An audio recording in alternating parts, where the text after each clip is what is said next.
All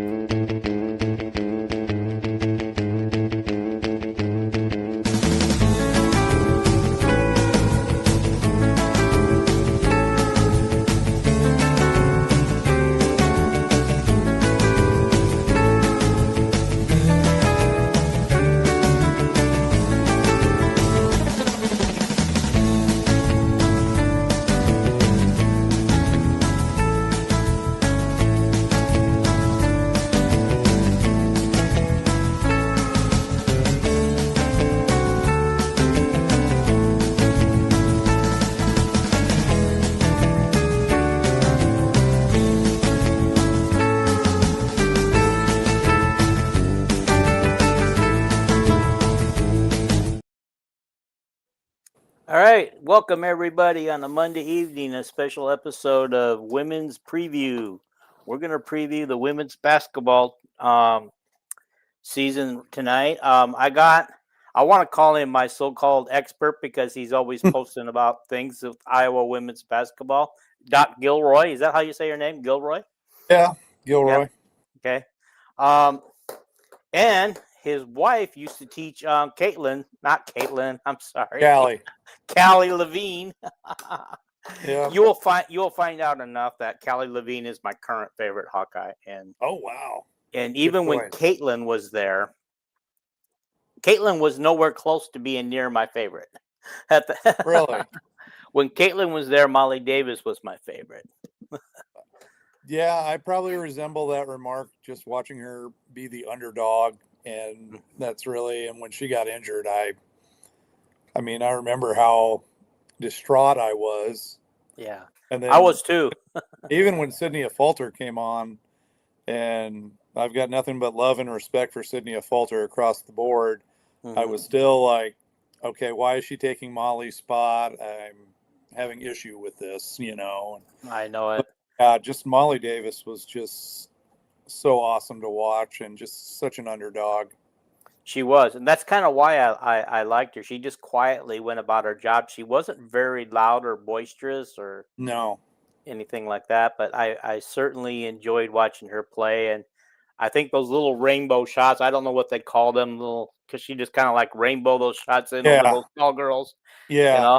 I'm glad I'm not the only one that noticed that, because it was just always just so David and Goliath like when she play. Yeah, I think the very first time, I think it was in her first season with Iowa, she was running down the court and she couldn't keep the headband on, and she just ripped it off and threw it off the side of the floor. And I think after that night, she, her headband legend became legend starting that night. Oh, definitely. I can definitely see that. Okay. Well, we are here to discuss women's basketball, but first, I want to update the women's soccer season, who just completed their regular season, because I am an avid women's Hawkeyes soccer watcher. They finished fourth place, and they're gonna they actually tied for third, but they were chosen fourth for the Big Ten tournament coming up this next week. So I just want to run down to the pecking order. Washington won the title and ran away with it. Michigan State was close behind Washington. Nobody else was close. And then UCLA was chosen third, because we tied with UCLA for third, but because UCLA beat us in the regular season 3-0, Iowa takes fourth. And fifth place is Wisconsin, who also beat us in the regular season. And we was fortunate of having to play Wisconsin first. And then and UCLA will play Penn State. Washington and Michigan State, who's number 2, got byes. Number 17 is Northwestern. They will play number 10 USC. Number 8 Ohio State will play number 9 Illinois. The winner of Iowa-Illinois will play Washington. The winner of that game will play the winner of the Iowa-Wisconsin game. So I quickly brought everybody up to date, because everybody's here to watch basketball, right? Okay, so just this kind of like let's kind of just back up a little bit and just kind of talk quite a bit about, or a little bit about last season. Okay. The 23, and I don't even know how many losses they had, but I know in the middle of the season they had that major hiccup, and we all wondered if this team was going to make it through the season, and sure enough, they did. Jam believed in them. The players believed in themselves, and they turned it around, I believe, at Washington that night. Was Yeah. it Washington or Oregon? One of those. They turned it around there. Anyway, Trying to think back. Seems like a lifetime ago sometimes. it does. I think it was Washington. Yeah. And so But they get bounced in the round of 32 by Oklahoma, yeah. who was coincidentally coached by a former Hawkeye herself. At that, I can't remember her new name, but it was Jenny Lilith, I think, at the time. Okay. So they get bounced by that team, who's actually had a very, very good recruiting. And when we get into the national scene, if we got enough time, we will see that they're being very highly regarded nationally. Okay, so I want to start. Let's start with the easy part of this thing. We want to talk about the players. So I've separated them into. I put 4/center, and then 1 to 3. I got them broken down by 1 to 3 position and 4 centers, and I put just obviously some of the players that are in there, but I put Hannah, Ava, Layla, Tegan Mullaney, Jada, and I even put Kylie in that spot. I got Kylie going back and forth this year between the 3 and the 4. What do you think about what I've got there? I mean, Tegan Mullaney could play the 4, I think, too, if she had to. I think Mullaney is just so underplayed. Mm-hmm. I think she really is got talent that just I think she's kind of that hidden could do it all kind of player that with what you're talking about, yeah, she could be the one that bounces back. Um ooh. Yeah. Yeah, I could see Tegan Mullaney being that player. Yeah. Well, I just remember when Hannah moved back to the 5 last year. Yeah. We moved Sid into the number 4 spot. And the Yep. things that Sid could do from the number 4 spot were just impressive, between her defense and creating her own shots and Yeah. popping a 3 every now and then. I mean, she didn't light up the scoreboard, but she did those little things that you Yeah, I was expect. going to say I think Sydney really turned a lot of the games around for the Hawkeyes. I mean, Yeah. she really did so well. Mhm. And I think a lot of that is just due to her experience going from early on and then replacing Molly Davis, obviously, and Mhm. getting more and more playing time with Caitlin Clark, with Kate Martin, with Gabby Marshall. I Yeah, think really that opened up tournament run. Yeah, that that tournament run really, really helped her.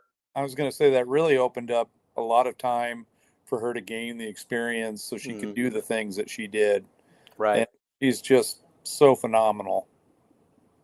Yeah.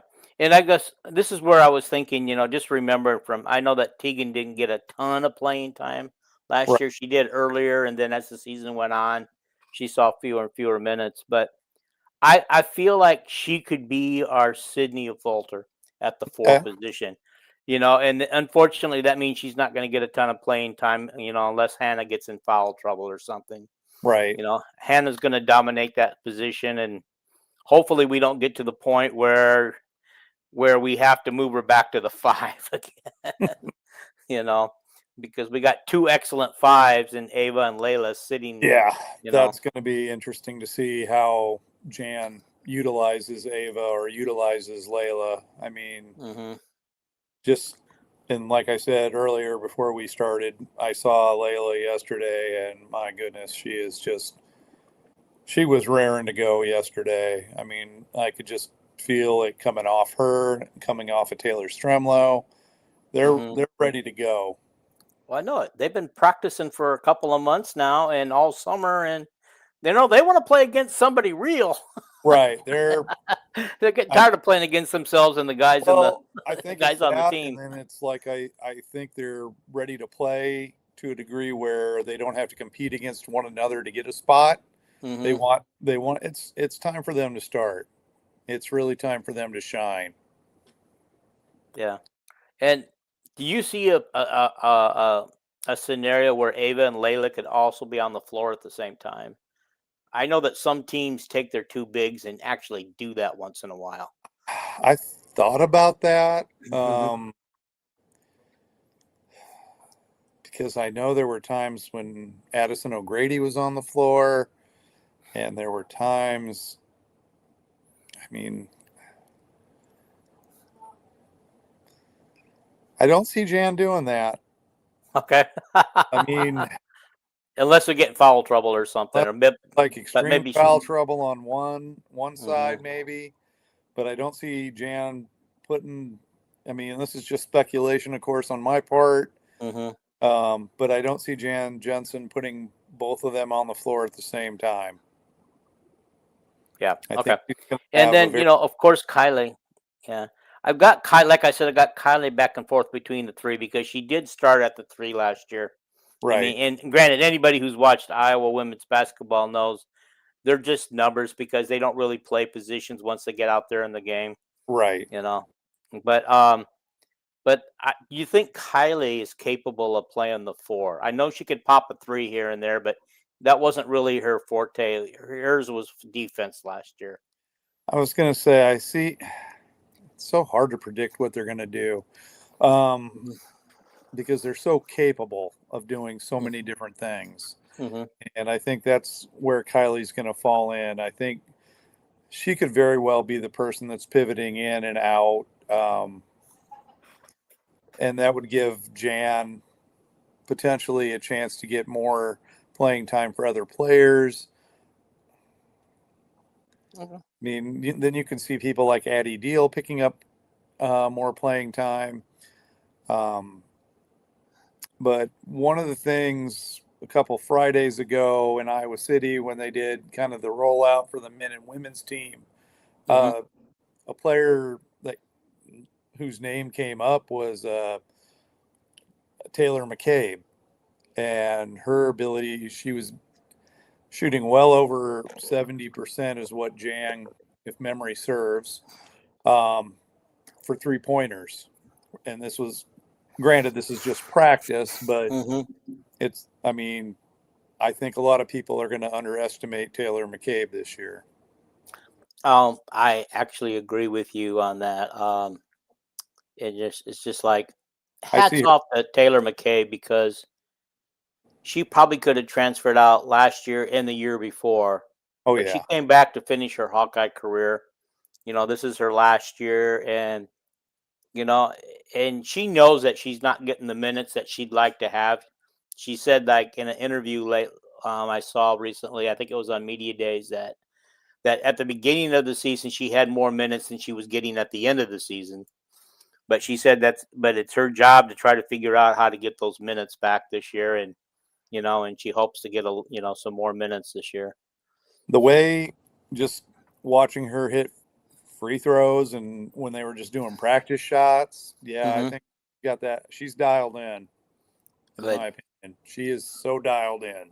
Yeah.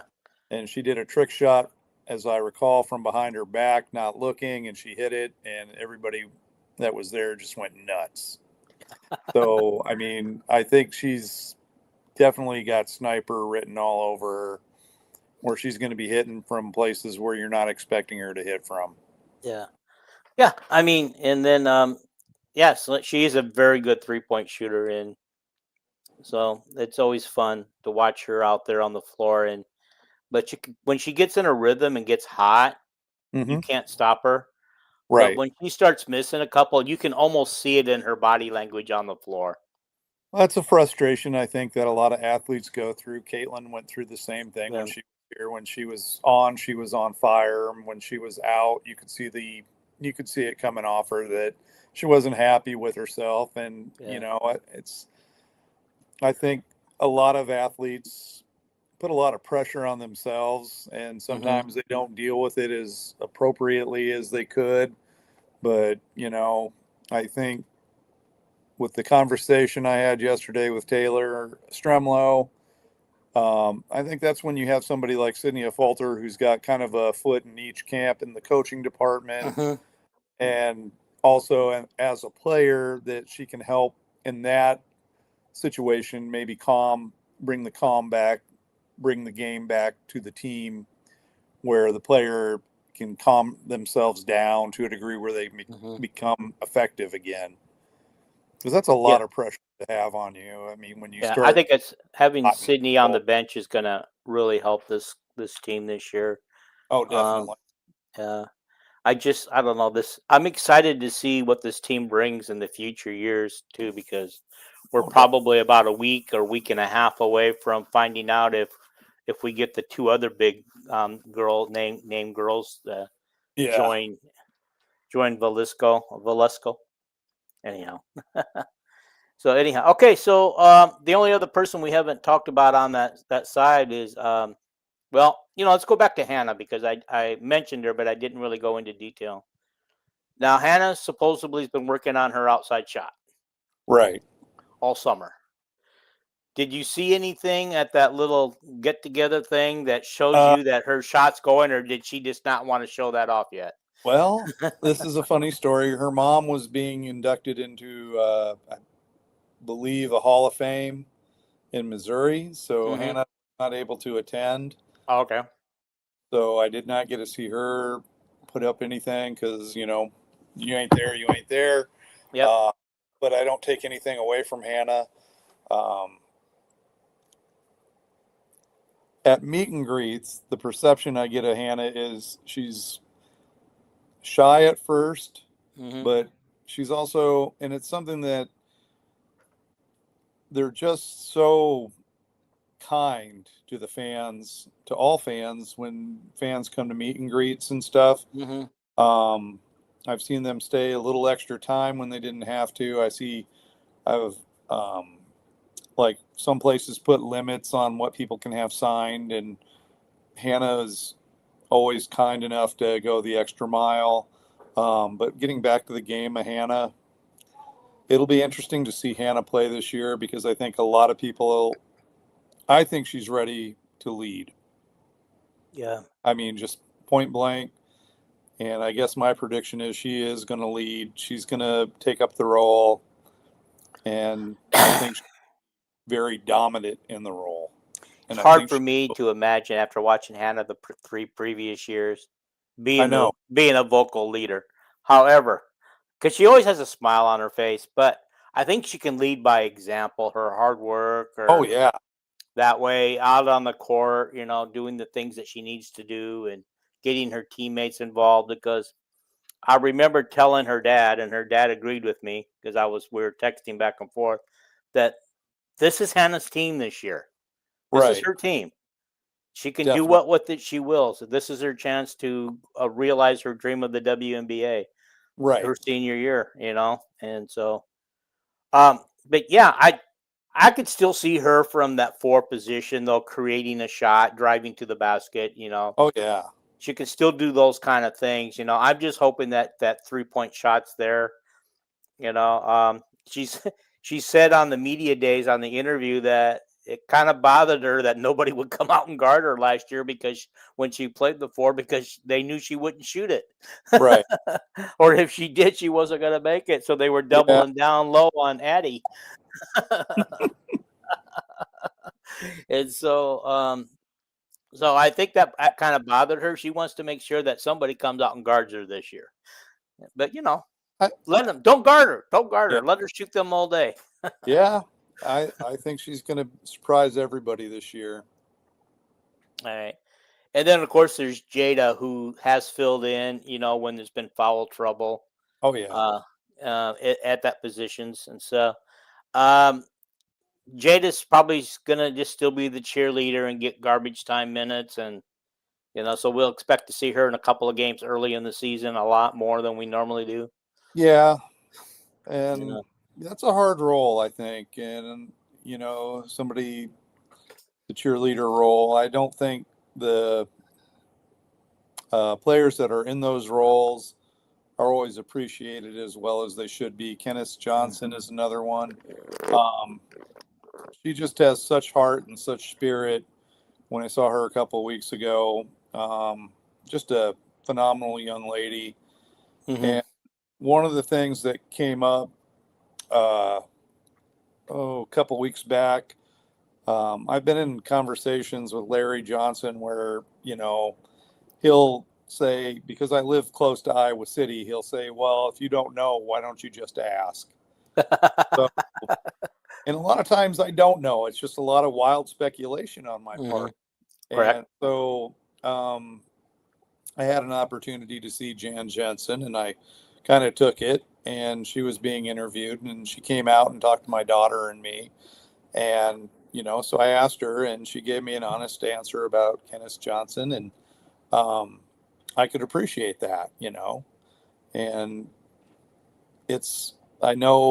I think a player last year that didn't get a lot of play time was AJ Edeker. And, she was captain. I don't want to say captain of the bench because I don't want to paint a negative picture. She had a role to play. And, when Iowa would get up, AJ would come in, Jada would come in, Callie Levine came in a couple times. I think these are all phenomenal young lady athletes. And, they all know what they need to do to help their team, be successful. Yeah. Well, the thing I kind of miss the most is AJ not being on TikTok anymore. I suppose now that she's coaching right now, Yeah. I suppose that they maybe keep her off of TikTok, but she used to be on TikTok live quite a bit. Oh, really? Yeah. I'm on TikTok, and so I think I follow all the girls that are on TikTok. Okay. And I think most of them are, but yeah, I don't see her anymore. And Jada's kind of fall off the, Well, on TikTok too. She's not doing much there anymore either. I know she's still doing her podcast a little bit, but that's going to be coming to an end. I think she already ended it. Oh, okay. The last one I saw, she announced that was her last episode. Okay. And I can't remember who was on the show with her. It might have been Sydney. I can't remember, which would be a perfect way to end her run. The show will continue, she says. She just doesn't know who's going to take it over. But I'm going to tell you what, the perfect person for me would be Callie Levine, because Callie Levine I know they did the Callie Cam last season where Callie would go around with the camera and, just so I can, and as positive and upbeat as Callie Levine is, I can see her doing something like that really easily. Oh, yeah. Yeah. Oh, my God. She was such a great interview. Great interview. It was so easy to interview. She made it so easy to ask her questions and talk to her. And, and she seemed to have a lot of fun. And she is she's just a delight. Yeah. And anyway, her brother even got in on the act using his dad's account. He asked, his question was ask Callie who her favorite brother is. It's her only brother. Oh, okay. Okay. So, but yeah, no, she was a lot of fun, and that's why she's kind of become my favorite. But I'll explain as we go into the next phase why I like her, and would really hope that she makes the rotation regularly this year. Yeah. I know she's not going to be a starter, and with the kind of talent they're getting around her, but she's still got talent of her own. And so anyway, okay, so the next ones are my 1 to 3 pieces, okay? Under that list I put Chit Chat Right, Addie Deal, Taylor Strimlow, Kylie Fierbach, who, like I said, I got her going back and forth between the 3 and the 4. Callie Levine, Taylor McCabe, Kenneth Johnson, Kenice Johnson. I'm sorry, I said that wrong. It's Kenice Johnson. I always mispronounce Kenice Johnson. Yeah. Such a love lady too. Yeah. Emily Rodriguez, and then Journey Houston. So first of all, let me just start with Callie while we bringing her up, okay? All right. Callie, if you're watching, I sent Callie a link to this, so I don't know if she's watching or not, but that would be fun if she did. I hope so. Okay. So the one of the things I've really noticed about her, and her dad did mention to me last year that her taking that first summer off because Hmm. she was injured and she got injured in the state tournament, Yeah.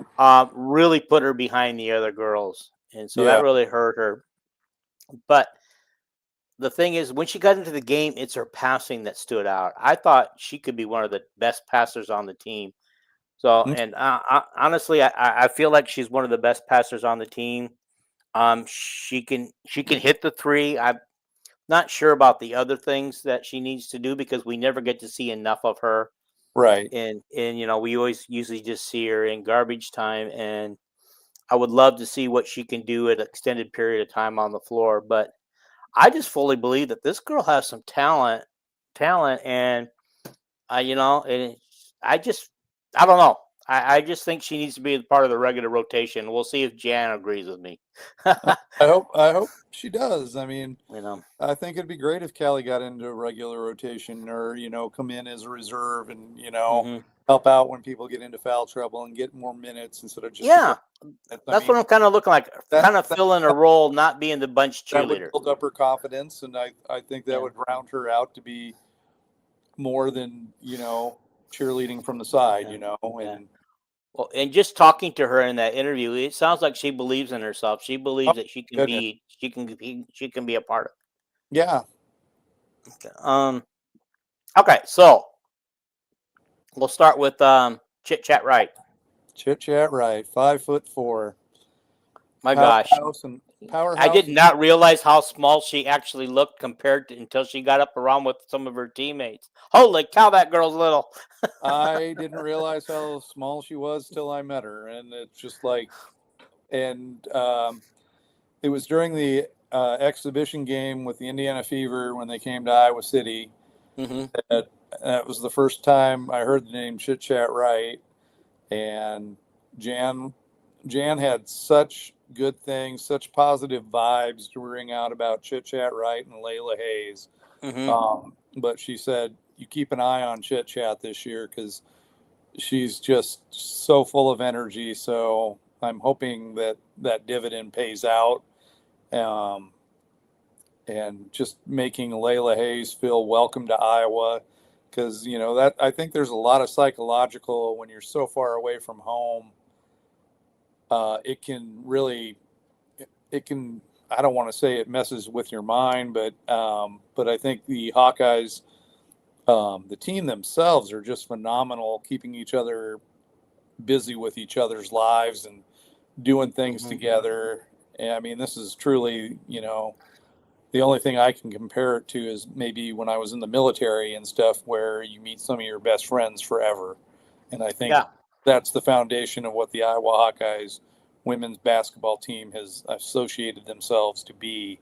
Like, I mean, you see just such good support for each other from them and to them, Yeah. current players and past. I mean, Yeah. and that's a strong culture.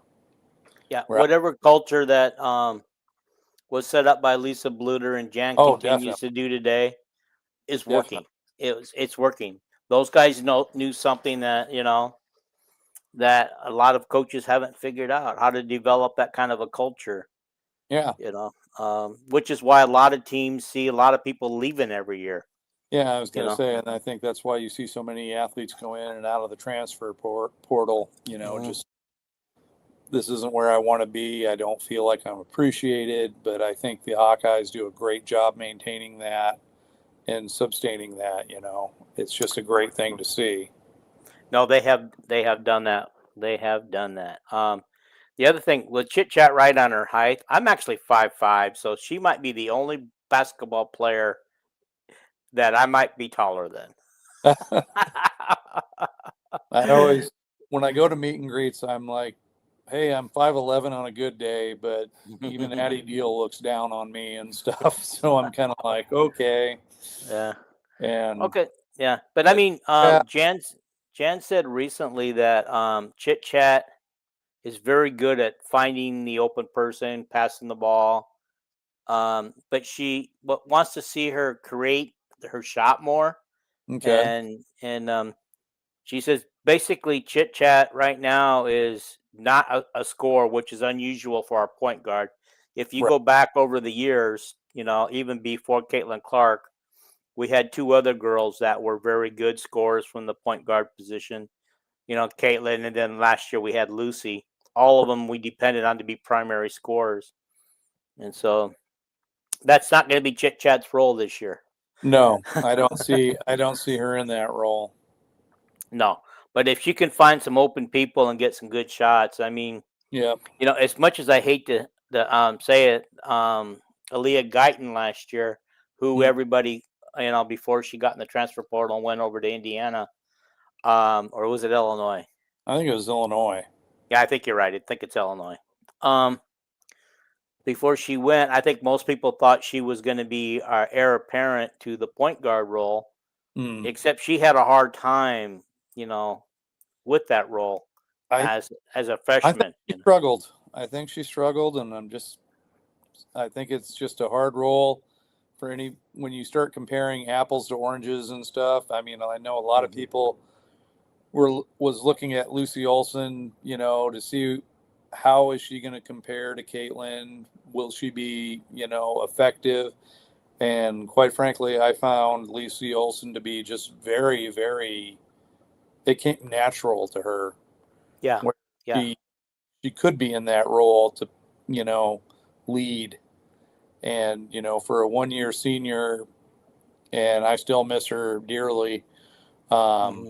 It's just hard to lose a player like that when you have somebody that just snaps and makes it look so easy.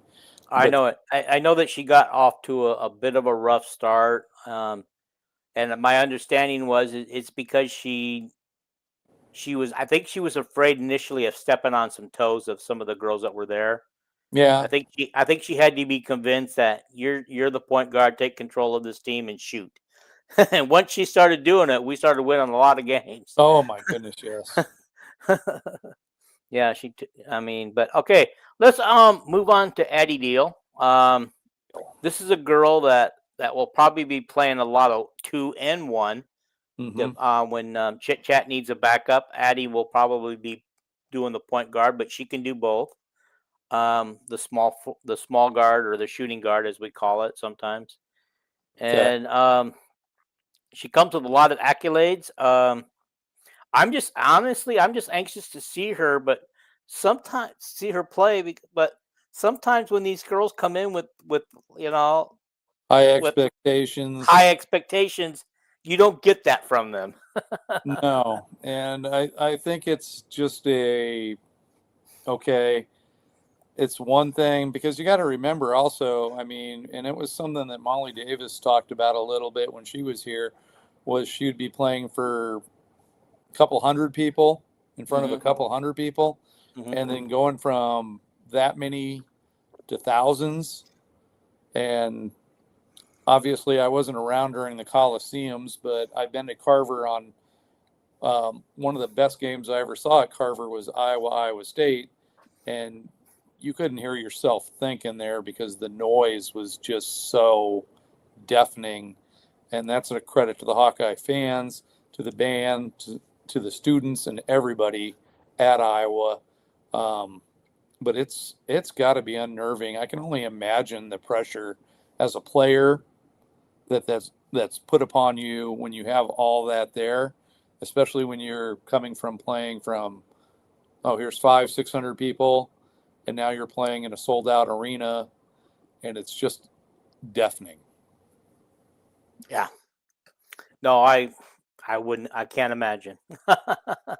I can't imagine, because all the basketball games I've ever been to, men or women, and I went to my share of women game. Crowd noise wasn't very big. Well, back when my grandson and I would go a lot together to the games. He eventually became a University of Iowa student himself. Oh, awesome! Because Grandpa did his job. He hooked him. Oh, there you go. There you go. It also helped that 4 of his friends went, and they all had an off-campus apartment together. Oh, there you go. Yeah, which I didn't know he was allowed. No, he actually was in the dorms the first year. He didn't get his off-campus apartment till the second year. Awesome. Um, so yeah. Brad Deal. Taylor Strimlaw. Now, Taylor this is funny because I heard that she could play any 1, 2, or 3. What do you think?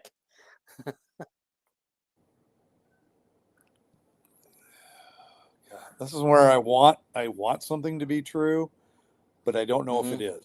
I would love to see her because she's just high energy and she was raring to go. And I love the passion at which the players come at. So yeah, I'm gonna take a chance and say yeah, I could see her doing the 1-2. Okay. Yeah. All right. I don't remember when she got in there last year where we played her, but like I said, Jan might say you're a 2, but throw out there you might actually be a 4 or 3. 4 or 3. Yeah, because the way Jan runs things, but I'm excited too for this year because the girls all say that they're going to get back to that fast paced game where they were scoring in the 80s all the time again, and none of this slow down ball because now Right. they got some depth behind them. I can't wait to see that. I can't wait to see that. That was made their game fun, the high scores, but they Oh also yeah. gave up. But when they were doing that, they also gave up a lot of I points. was gonna say the turnovers started to catch them every now and then too. Yeah, And the turnovers were horrible last year, especially during yeah, that 5 or 6 game losing streak they were on. definitely. Okay. So we talked about Kylie, but because Kylie was the number 3 starter last year. And so, we'll talk about this when we pick our starting lineups, but yeah, Okay. that's probably where she'll be, number 3, but will she start there? I don't know because I've got 3 different girls in mind for starting that spot and this is going to be crazy. I'm glad I'm not Jan. Jan has a hard job this year with the talent and the backup that she's got. And it's going to Yeah. even get rougher next year when more Yeah. talent starts coming in. Yeah. Okay. We already talked about Callie Levine. Taylor McCabe. We talked a little bit about her, and you talked about her. Hitting the 3-point shots pretty regularly now. Or was that the free throws? No, that was 3 points. If I heard Miss Jan Jensen correctly there, or Mrs. Jensen, she talked about it at a couple weeks ago during the Iowa men's and women's get together in Iowa City. Mm-hmm. She was talking about how Taylor's hitting the threes, and over during the summer practice season, she was over 70%. So, I mean, if all holds up, I'm keeping my fingers crossed, obviously. I like Taylor McCabe. I really see her starting. Yeah, I actually like her too. Ever since I saw her, just come out on the floor and start hitting those threes, and Oh goodness, yes. yeah, and then I think that at that time it was her sophomore year. She was dating a male basketball player who I won't tell the name anymore because he transferred out. And he was going to transfer out whether Fran left or not, but either way he was leaving. Okay. But but yeah, I think sometimes that kind of messed with their game a little bit. Just dating him. Okay. And they, by the way, it was no secret or rumor. They were very open about it.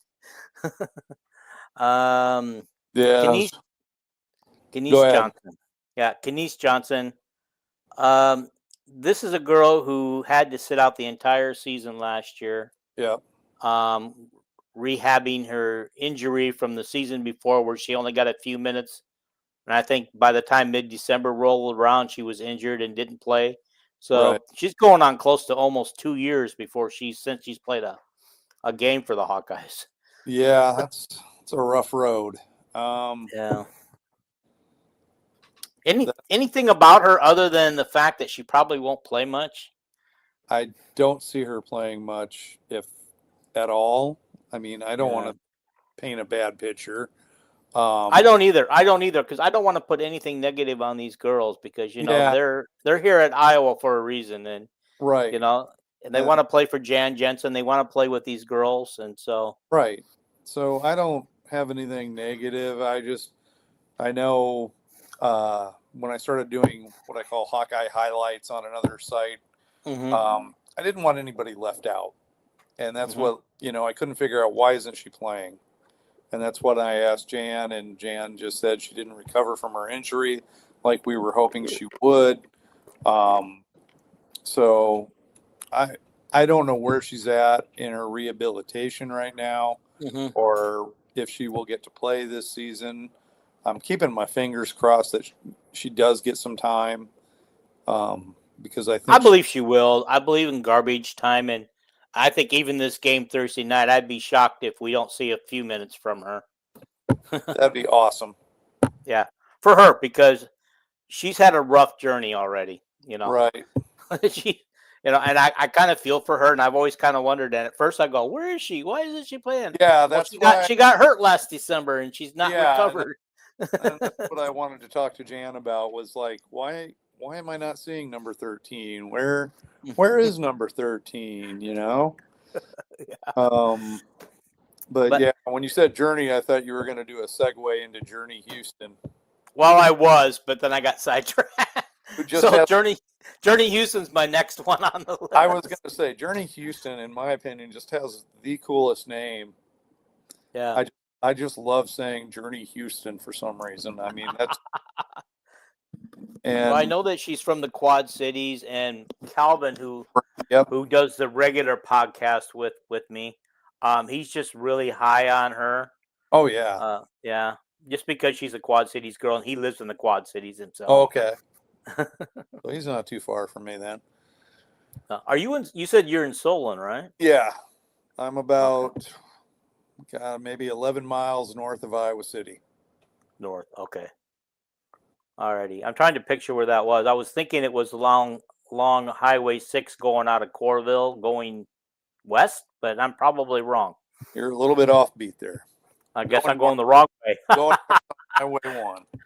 Highway 1. Yeah. Okay. You know how long it's been since I've been in Iowa City? Probably hasn't changed a whole lot. Well, Iowa City, yes, probably has changed a lot. Yeah. I don't even recognize Iowa City sometimes when I go to Iowa City. I think I was last there 2017 or 2016. Okay. That's when my life started changing a lot at that point, and my grandson moved to California, which is eventually why we ended up here. But now he's back in Iowa, so he's I think he's going to finish up his education. I think originally he was going to finish it this December, but it sounds like he has one class to take, and he wasn't able to get it this semester. So he has to wait one more semester before he can actually call it good. Okay. Yeah. So, alrighty. So, I don't know much about Journey because I'm going to be honest with you. Layla Hayes and Addie Deal of the newcomers get all the hype, and Chit Chat does. I think the two forgotten newcomers are Emily, which we're going to talk about next, and Journey Houston. Yeah. I think they don't get talked a lot about when people talk about it. And I know that I followed Chad Lysico group chat, and they were going all over that. And I finally just typed him one day. I go, "What about Journey Houston? You got no interviews of her, no live interviews with her, nothing written about her." And it's just like, she must really feel bad when the media day comes along and everybody's headed to all the other girls, and nobody's over there filming her or asking her questions. But Matt Randizzle did.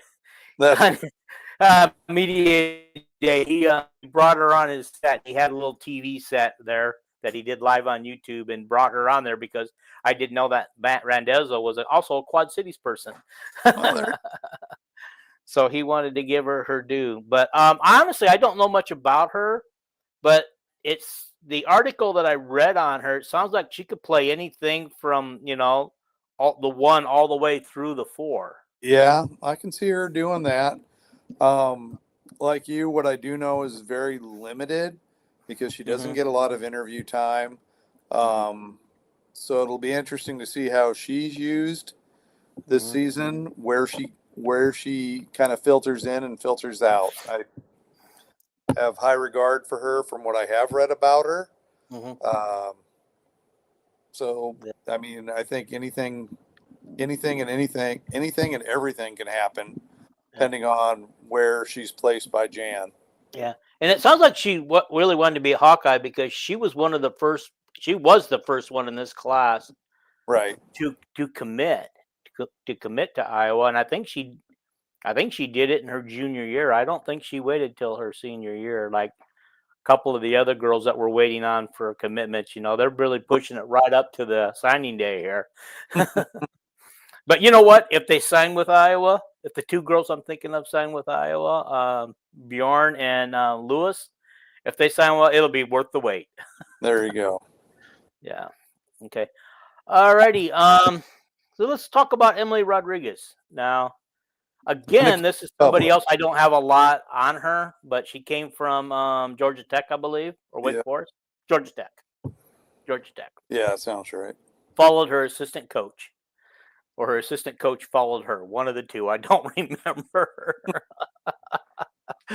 But they both were pretty much neck and neck coming to Iowa. Okay. So yeah, I don't know if I just put her in the 1 through 3 spot because she just looks like she could be a spot. I don't know if she can be a 4 or not. What do you know about her? Anything? Sadly, very little. She also doesn't get as much press as, Addie Deal, bless her heart, she's getting a lot of good press, I think. And so it's hard to get to Emily Rodriguez at times, but I could see her being somewhere to the 1 to the 3 pretty easily. Yeah, and that's where I spotted her. Seeing her up close and personal like I did, she looks like she could be a very physical player. And I can definitely see her being a great defender. So, again, I hate to throw out the cliche thing of, well, it'd be interesting to see where Jan puts her, but I'm hoping Thursday night that, we get an overall view of at least some of the talent, and these little crossover at Kinnick games are a great time to showcase. Yeah. Oh, that was so fun, that crossover at Kinnick. That was a lot of fun. That's what these these games coming up from the first game Thursday to the game on the 3rd to the game on the 9th. SeatGeek's got them listed as the crossover at Kinnick games. So they're kind of the exhibition games, before we move forward. Yeah, the sad thing about it is I really want to see that game on the 9th. It's on BTN Plus, unfortunately, and I cannot. I mean, I get BTN Plus. Don't get me wrong, but I can't record it because I will not be around for that game. I got a men's Bible retreat out of town that weekend, so I will not get to see the football game or anything, and cell phones will not be used that weekend. So. Oh my goodness! Welcome back to the 70s. How did we do it? I don't know. I keep thinking about that now when we go traveling. You just plug in the address of where you want to go, and it used to be like map, and you don't have to get out the highlighter and highlight your little map route. Yeah. Well, that's what I used to do: get the map out, highlight everything, and then I'd write on a piece of paper, turn by turn by turn, and then I'd stick it on the dashboard. Will there be stops? Nope. We just go. Yeah, that was. I just look back and I go, well, I never got lost. I always found where I was going. So our way wasn't bad. It's just a little more harder. I was adventuring. I was exploring new sites and. Yeah. Okay. And okay, so we got all that done. Let's just I don't know how much time you want to give me because this has really gone well, I thought so far. Let's just go with our starters first, okay? Okay. Why don't you give me your 5 and I'll give you my 5. These are the girls that we expect to start the game on this Thursday. Not necessarily a permanent starting 5. And you want them in any particular order, or? Well, I'd like to go 1 through 5. The point guard, shooting guard, small forward, power forward, and the center. Give me yours first. Okay, alrighty. Obviously, I got Chit Chat as our point guard because Jan's all but said she's starting. Okay. Okay, Jan has not made that a secret. Okay. So at number 2, I got Addie Deal. I do not know how you not start her. I think you have to start her. And starting her at number 2, it's just like when we started Caitlin Clark at the point guard. There was no way of getting around. You needed to start the girl. She needed to play. Same with Addie Deal. Number 3. This is this is crazy. I have McCabe, Kylie, Emily, and Strimlo all listed as my starters. I don't know what you got Jan's your thinking. bases. I was going to say you have your bases covered. Yeah, but here's what I think. Honestly, I think Kylie actually starts because she has the starting experience, as does McCabe. So it could go either way. But I could see McCabe being more of a backup to Addie Deal if Addie has to get in foul trouble or sit down, and I could see McCabe taking that spot. And then if Chit Chat gets into foul trouble and Addie takes over the point, I could see McCabe coming in and doing the 2. So I mean, she's got some pieces to work with, and I think that's what the girls are excited about this year. From just listening to talk, they're the depth they got and the different things they can do with what they got. All right, number 4, obviously Hannah. I don't think there's any way around it. I think she's backed up by Tegan Mulaney. Okay. Okay, and then Jada if Tegan and Hannah both are in foul trouble. Okay. And then of course Ava, I don't think anybody disagrees with this one. Is Ava's going to start, but Layla's going to see some time in there. They're going to split that time, I think, and I'm just excited to see what Layla can do. I'm hearing good things about Layla. I'm very excited to see what Layla can do. Oh goodness. So number 1, I think is probably to me going to be Addie Deal. Okay. Alrighty. Where she ends up, this is just, prediction, doesn't mean anything. I've kind of been working on this because I made a prediction and caused a big stir, but I probably That's what you want to do. You want to do that. Call us the stir. Call us the stir. It gets people talking. It drives people to your website, and they just type away, and it gives you more accolades on your site. I don't know how any of that works. I'm just a fan. I know you are. I could see Taylor McKay being the number 2. Okay. I mean, she has the depth. She has the range. I see Kylie being in the 3 spot, Hannah in the 4, and then Ava in the 5. Okay. All right. So you don't necessarily see Kylie starting then, do you? Or did you put Kylie down there? Maybe you did. I do have Kylie listed. Okay. I could see her being the 2 also. I mean, like you said earlier, she does have the experience. And I think they're going to probably play upon that. It'll be interesting to see because Jana obviously is going to have a plan and she's going to want to develop talent as she sees fit. So, a lot of what I do is just guesswork at best. Okay. Alrighty. Yeah, I could see Kylie being the 2. I could see Taylor McCabe being the 3. I could see Taylor Stremlo being the 3. I could see Tegan Mulaney, like you said, backing up Hannah quite easily. I could also see Journey Houston coming in. But,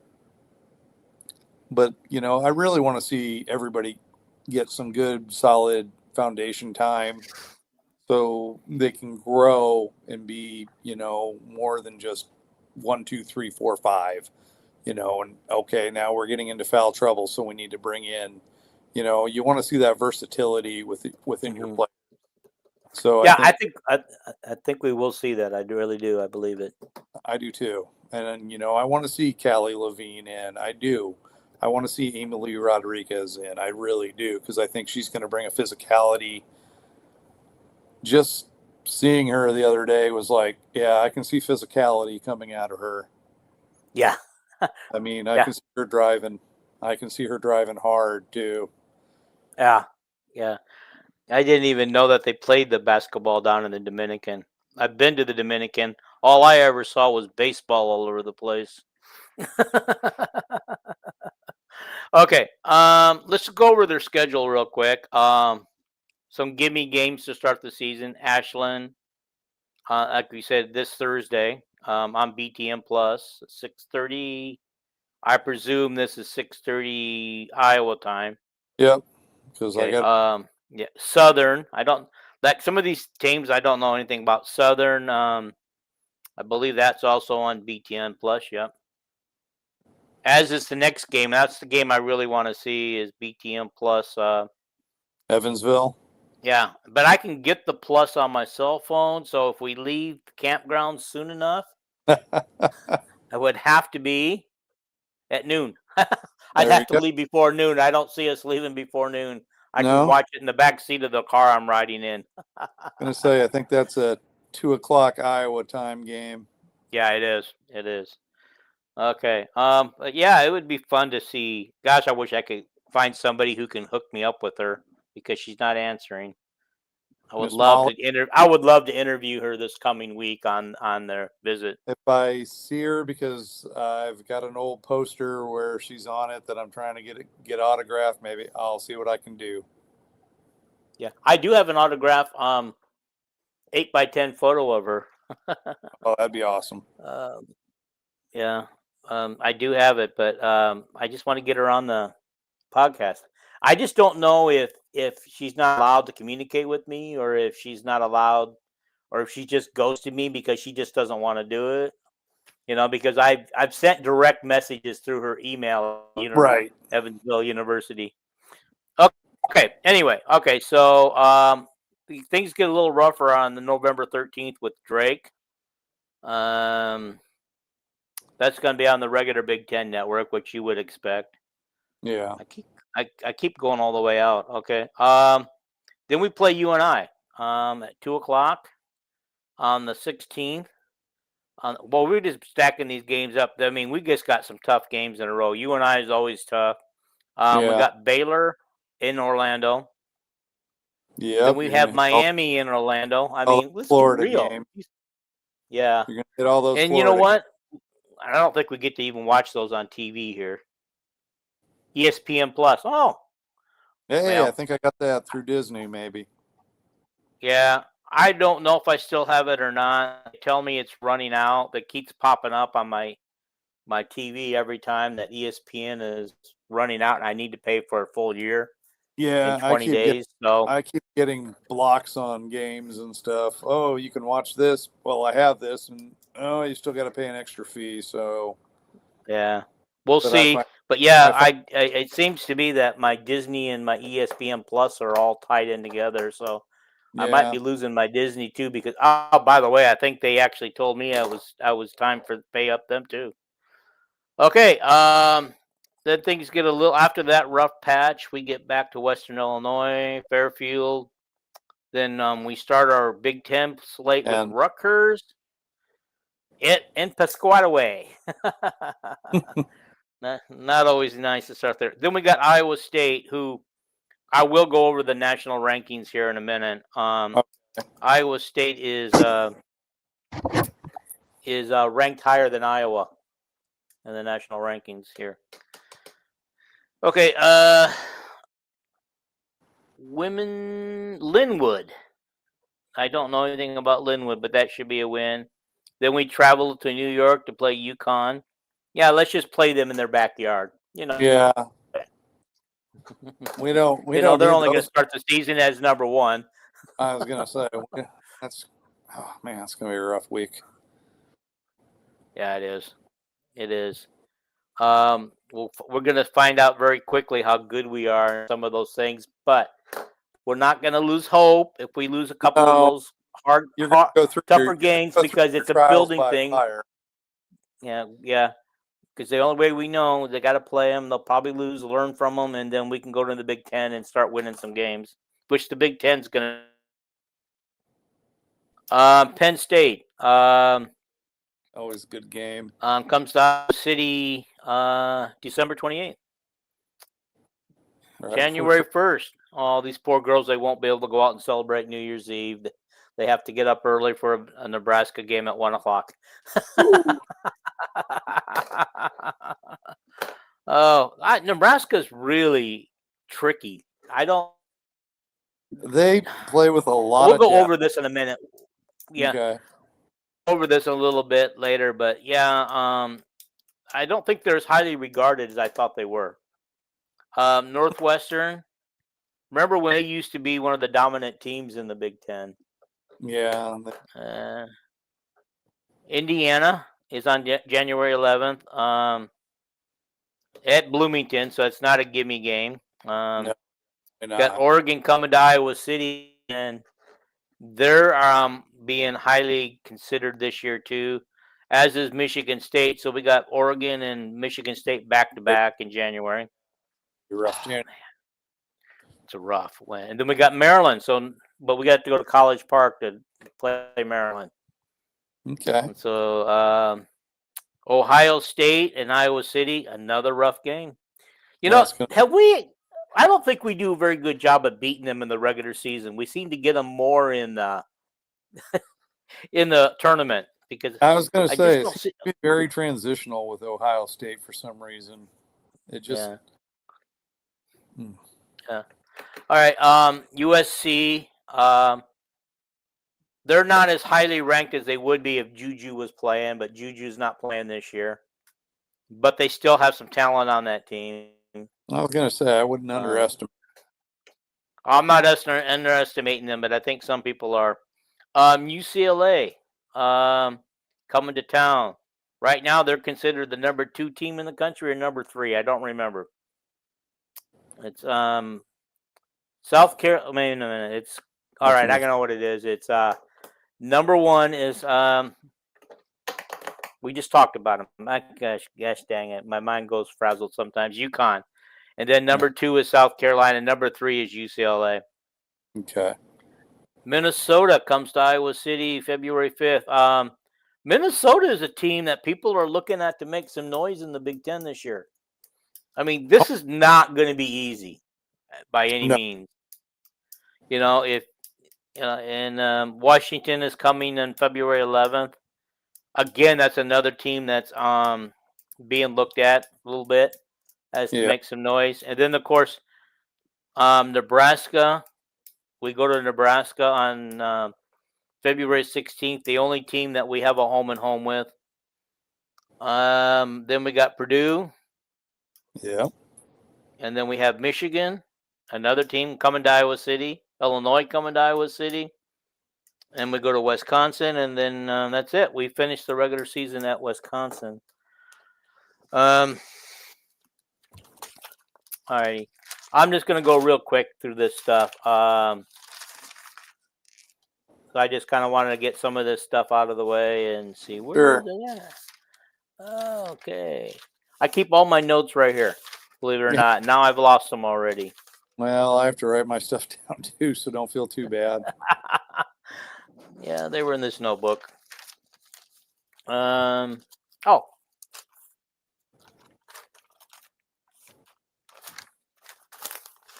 Okay, here we go. Somebody has went into an article. I read it on On3, so I'm going to give On3 the credit for this. Okay. Who wrote an article? But they have in the Big Ten preseason rankings, they have UCLA number 1. They've got Lauren Betts, Kiki Rice, Lauren Betts' little sister Sienna Betts, coming on there.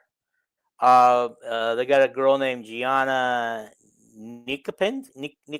I got that, but she transferred in from Utah. Okay.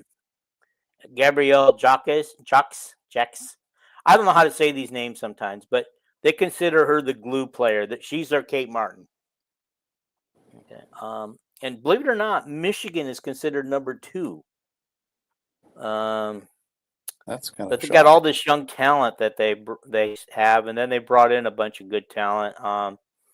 It looks like Olivia Olson might be their Livy Olson and Sylvia Swords are their top two guns. Sylvia Sword is the girl that they consider to be their glue and their player. Then Maryland. You remember how Maryland, not that many years ago, was a force to be reckoned with in the Big Ten, and then they'd fallen off a little bit, not made a lot of noise. Still were there. They were still, in the hunt, but they're at number 3. So they must be making some kind of back then. Yeah. They're going Well, back. they picked up a girl from Duke, which I can't even say her name, but the spelling makes it look like she might be an agent of persuasion. Okay. Okay, that's all I can say because I don't. But they brought in a girl from Indiana, Yarden Garza. Okay. She looks like she came from Indiana, or maybe it was Sailor Poffenbarger. And forgive me, people, for saying it. By the way, guys, we are live. You are free to put comments up here. Feel free to add comments. You're starting 5 on here while we still have time. Yeah. So moving on.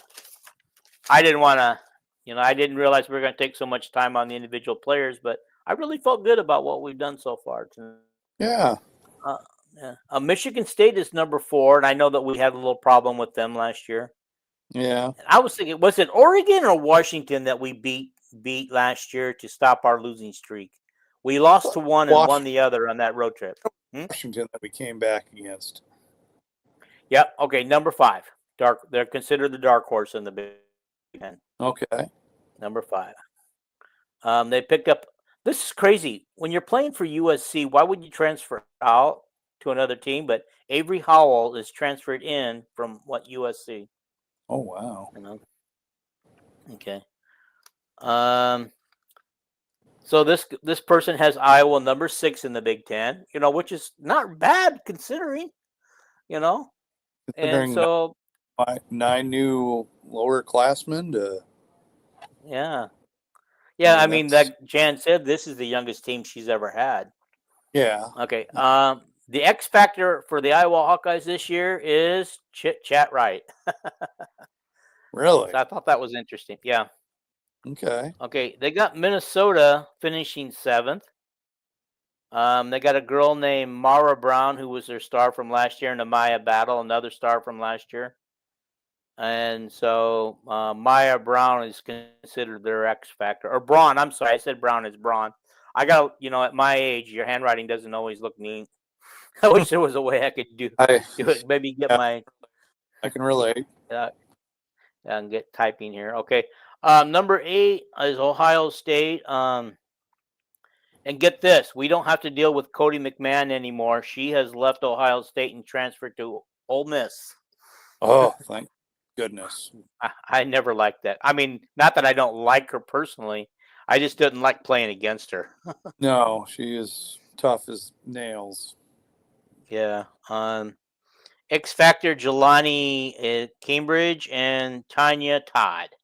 Tanya Todd transferred in from Boston College. They also got a girl from Florida, Kylie Kittle, or Kylie Kitts, okay, and another girl named Chance Gray. USC, because of no Juju, is down number 9. Oh wow! So, so I don't know. They got a lot of talent coming back from last year, but get this, they got transfers from Georgia Tech, UCLA, Washington State, Auburn. And so, they're picking they picked the pockets of their crosstown rival. I was going to say they're. Well, I guess if you can get away with it. Okay. Now, this is crazy because these were all teams that either had a chance to win the Big Ten or will go to the NCAA tournament. These next couple teams are only bubble teams, according to this lady who wrote this article. Nebraska, number 10. Does that shock you, knowing how good Nebraska played last year? It does. Nebraska can just, let's see, let me find some common words that are kind. Nebraska, when they're on it, they're just tough. And when they play Iowa, it's just, yeah, that does surprise me. Yeah. Well, they bring back Britt Prince, which is their X factor, which, that girl scares me when she's out on the floor.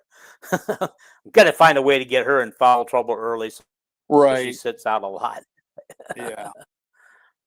Natalie Potts, they brought in a girl from Northwestern, Samford, and Maryland. Again, we see people moving from teams that are going to have better predicted season, but Right. maybe Predictability. it's not about the money. Maybe it's about playing time. I don't know, or a combination of both. Okay. Illinois is expected to finish 11th. They brought in the Villanova girl, just like we did last year. That was Okay. Villanova, right? Yeah. Yeah. Okay. And they brought in Aaliyah Guyton.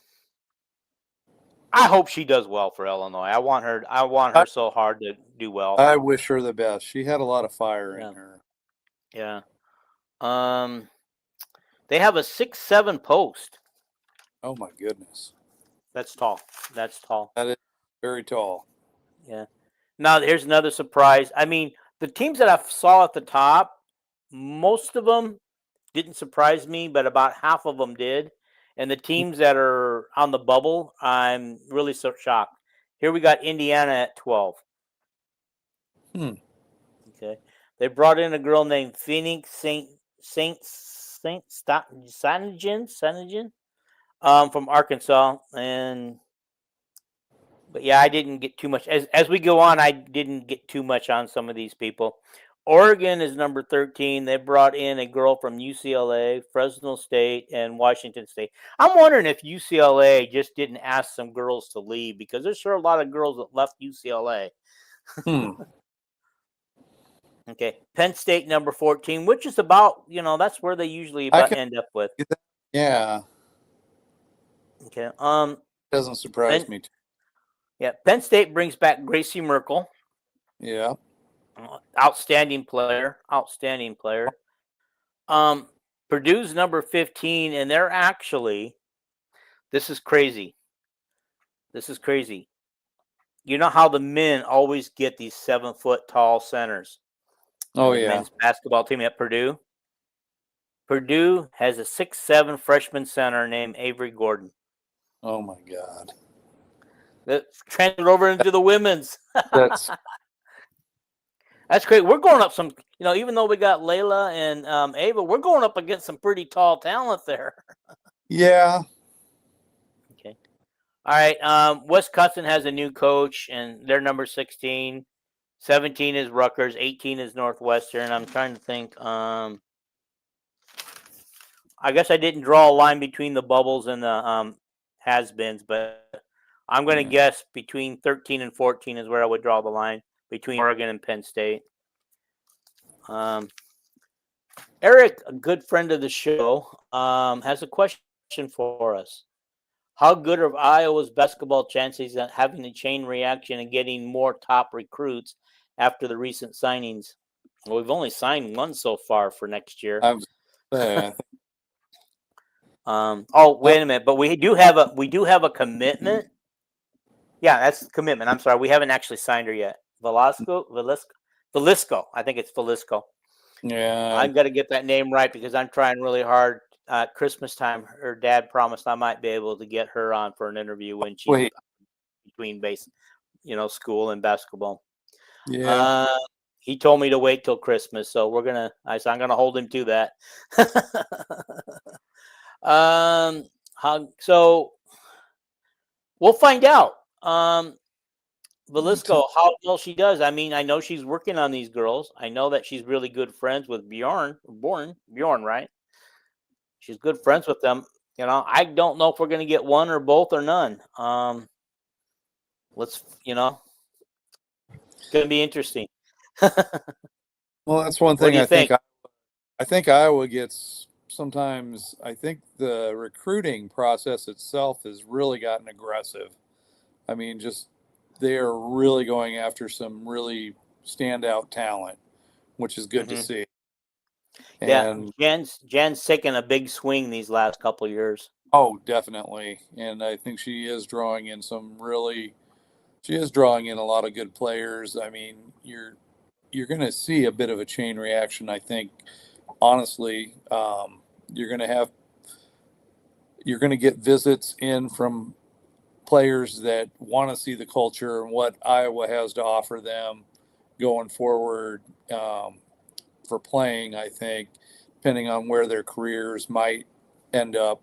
So I think that's going to be part of the charm, if you will, of Iowa, because we're going to have you're going to have that proven track record, and you're going to have players like, that have gone on, like Megan Gustafson and Caitlin and Kate Martin and Lucy Olson. You're going to see, I think that's really going to be, down the line. I think that's where the younger players are going to want to see themselves, and they're going to have that connection from Iowa, which probably are, I don't know. That's just my own opinion, I guess. Oh, no. That's I like your opinion. It actually makes sense. And think about that. Iowa has currently 4 players currently playing in the WNBA at the same time. When was the last time, if ever, Iowa had that many players at the same time playing? Sure. So I I don't know.